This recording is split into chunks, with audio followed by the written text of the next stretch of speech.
Hi, ఈ వీడియోలో కొన్ని తెలుగు వాక్యాలు ఇస్తున్నాను. వాటికి తగిన ఇంగ్లీష్ వాక్యాలు కామెంట్లో రాయడానికి ప్రయత్నించండి. నేను ఈ వీడియో చివరిలోనే ఇంగ్లీష్లో కూడా చెబుతాను. జమ్మూ కాశ్మీర్లో భద్రతను కట్టుదిట్టం చేశారు. వారు పరిస్థితిని సమీక్షిస్తున్నారు. అధికారులు పరిస్థితిని అంచనా వేయడానికి వస్తున్నారు. అగ్నిమాపక దళం 26 కాపాడింది. రాజీనామాకు కారణం ఇంకా తెలియలేదు. ఎంఆర్ఓ ఘటనపై విచారణకు ఆదేశించారు. వారు అతనిని లొంగదీసుకోవాలి అనుకుంటున్నారు. సహాయక బృందాలు వరదల్లో చిక్కుకుపోయిన ప్రజలను కాపాడుతున్నారు. ఈ రోజుల్లో గుండెను పిండేసే ఘటనలు జరుగుతున్నాయి. అధికారులు అల్పపీడన ప్రాంతాలను పర్యవేక్షిస్తున్నారు. కేరళలో అధికారులు క్షేత్రస్థాయిలో పనిచేస్తున్నారు. కేరళలో ఎడతెరిపి లేకుండా వర్షపాతం ఉంది. వారి ఆశలన్నీ నిర్వీర్యం అయిపోయాయి. ప్రిన్సిపాల్ విద్యార్థులపై దుర్భాషలాడారు. తల్లిదండ్రులు ఎప్పుడూ వారి పిల్లల శ్రేయస్సు గురించే ఆలోచిస్తారు. ఈ రోజుల్లో చిన్న పిల్లల మీద దాడులు చాలా పెరిగాయి. అతనెప్పుడూ తన గురించి తాను గొప్పలు చెబుతుంటాడు. నిన్న ఇంటర్నెట్ నాకు చాలా చిరాకు తెప్పించింది. ఈ పాలన గురించి వారు పరిశోధన చేస్తున్నారు. మేము ఆర్థిక వ్యవస్థలో క్షీణతను గమనిస్తున్నాము. వారు మన ఆర్డర్స్ ని పట్టించుకోలేదు. ఆమె మనల్ని మోసగాళ్లగా పరిగణిస్తుంది. అతను మనల్ని భయపెట్టడానికి ప్రయత్నిస్తున్నాడు. మనం అందరం న్యాయ వ్యవస్థ మీద ఆధారపడాలి.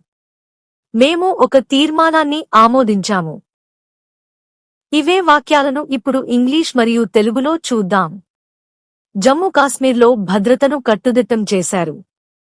The security has beefed up in Jammu Kashmir. వారు పరిస్థితిని సమీక్షిస్తున్నారు. They are reviewing the situation. అధికారులు పరిస్థితిని అంచనా వేయడానికి వస్తున్నారు. Officials are coming to take stock of the situation. అగ్నిమాపక దళం 26 కాపాడింది. Fire brigade has rescued 26 people. రాజీనామాకు కారణం ఇంకా తెలియలేదు. The cause of the resign is not at known. MRO ఘటనపై విచారణకు ఆదేశించారు. MRO has ordered a probe into the incident. వారు అతనిని లొంగదీసుకోవాలి అనుకుంటున్నారు. They want to subdue him. సహాయక బృందాలు వరదల్లో చిక్కుకుపోయిన ప్రజలను కాపాడుతున్నారు. Rescue teams are saving the people those stranded in the floods.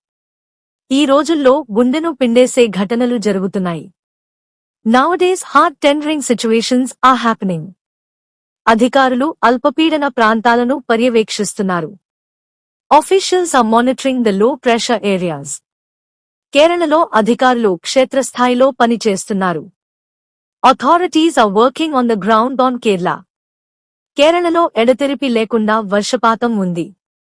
There is incessant rainfall in Kerala. వారి ఆశలన్నీ నిర్వీర్యం అయిపోయాయి. All their hopes are debilitated.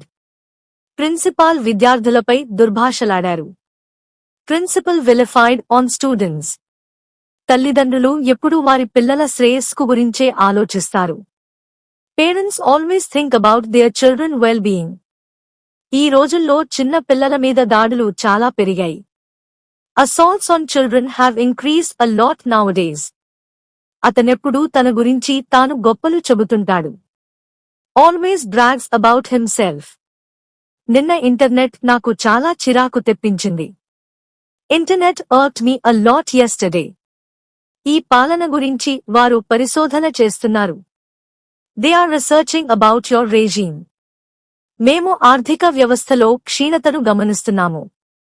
We have been observing deterioration in economy. వారు మన ఆర్డర్స్ ని పట్టించుకోలేదు. They disregarded our orders. ఆమె మనల్ని మోసగాళ్లగా పరిగణిస్తుంది. She is regarding us as cheaters. అతను మనల్ని భయపెట్టడానికి ప్రయత్నిస్తున్నాడు. He is trying to intimidate us. మనం అందరం న్యాయ వ్యవస్థ మీద ఆధారపడాలి. We all have to rely on the judiciary. మేము ఒక తీర్మానాన్ని ఆమోదించాము. We have passed a resolution.